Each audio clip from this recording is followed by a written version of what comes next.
The video essay you are about to watch will compare cinematography and storytelling techniques used in two similar pieces of film from two very different eras.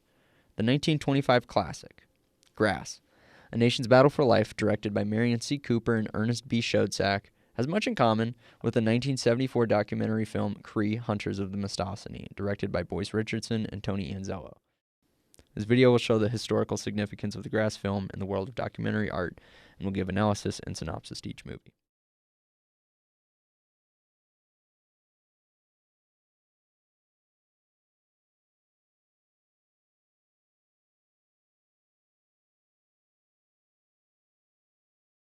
Although the filming technology in Cooper and Schoedsack's film may not have been quite as advanced in 1925 when the film was released, they're still able to use excellent storytelling techniques and cinematography. This gives a flowing and easy-to-follow report of the information they are presenting.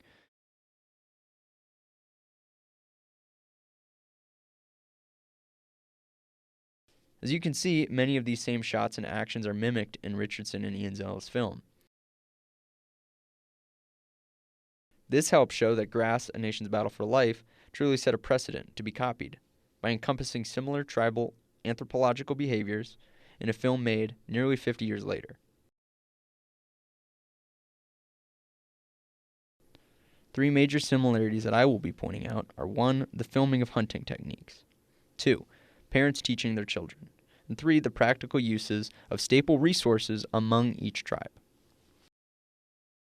So, in case you haven't seen either film, Grass, A Nation's Battle for Life follows a group of people known as the Bakhtiari tribe as they make their seasonal journey from Angora through desert landscapes, across great rivers, over tall mountains to their tribal homelands in modern western Iran.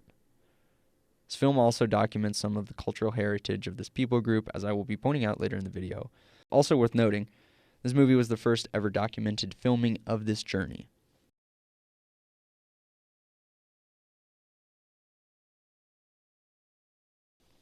In the film Cree, Hunters of the Mistosini, a film crew documents 3 nomadic hunter-gatherer families living together in the Mistosini region of Quebec, Canada during the winter season. The film was made as an attempt to halt the building of the James Bay Project, a hydroelectric dam on the La Grande River. The film argues that the production of this dam would ultimately ruin the way of life that these people had been living for generations.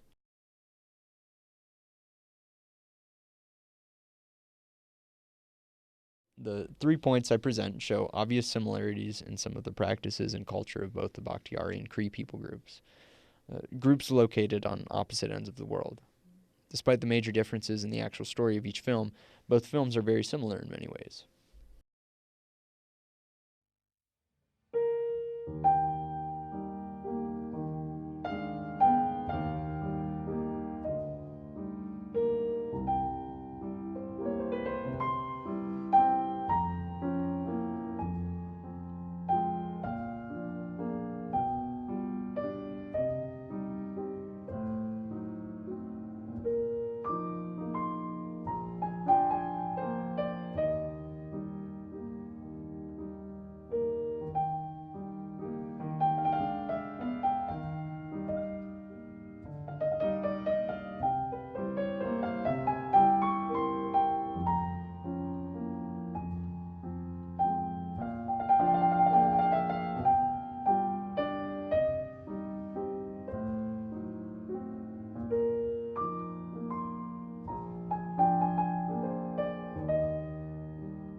Since sound recording did not exist, Grass's use of title cards was mandatory for this movie.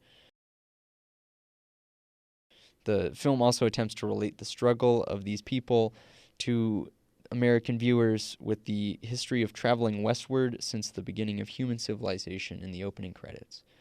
I found this a little confusing because the journey technically travels eastward across the desert, but I understand what they were trying to accomplish with this.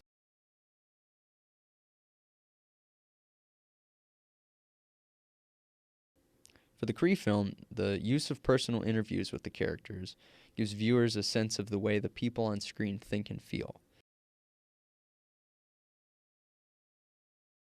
and as to why they do what they do. Better filming quality and more portable cameras allows for more detailed close-ups that are intensified even by the use of color. Instead of relating to Western culture, this film also points out the differences between the Cree and the invading Westerners. An example of this is when a fur trader's plane lands on the frozen lake in the middle of winter.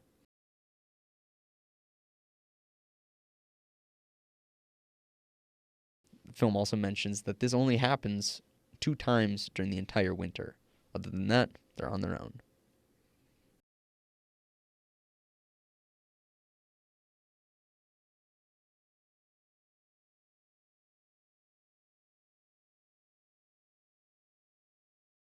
Both films are very similar in a lot of the techniques that they use, and also a lot of the action and behavior that they're showing on screen. Other than being in different parts of the world and having a different story behind them, I would say that a lot of the film is similar, except for the major difference being the motive behind why the film is being made.